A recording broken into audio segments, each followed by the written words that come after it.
بدلہ لیں یا معافی مانگیں۔ ایک دفعہ کا ذکر ہے کہ ایک چھوٹے سے گاؤں میں ایک عقل مند بوڑھا رہتا تھا۔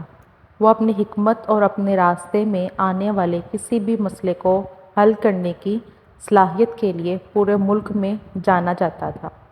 ایک دن ایک نوجوان عقل مند بوڑھے کے پاس آیا اور کہنے لگا، مجھے ایک مسئلہ ہے، مجھ پر کسی نے ظلم کیا ہے اور میں بدلہ لینا چاہتا ہوں، میں کیا کروں؟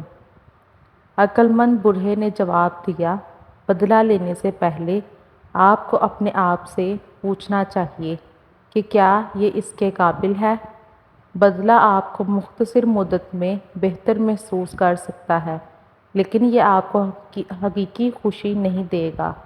نوجوان نے ایک لمحے کے لیے اس کے بارے میں سوچا اور پھر پوچھا، لیکن اگر میں بدلہ نہ لینا چاہتا ہوں تو کیا ہوگا؟ کیا لوگ یہ نہیں سوچیں گے کہ میں کمزور ہوں؟ عقل مند بوڑھے آدمی نے جواب دیا، حقیقی طاقت اندر سے آتی ہے۔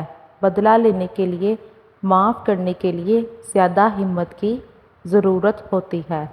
اگر آپ اپنے دل میں ان لوگوں کو معاف کر سکتے ہیں جنہوں نے آپ پر ظلم کیا ہے تو آپ کو حقیقی خوشی ملے گی۔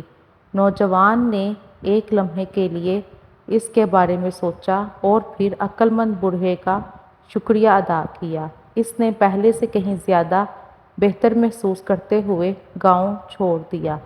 اخلاقی سبق: معاف کرنا حقیقی طاقت اور ہمت کی علامت ہے۔ بدلہ لینے کے لیے، معاف کرنے کے لیے زیادہ ہمت کی ضرورت ہوتی ہے۔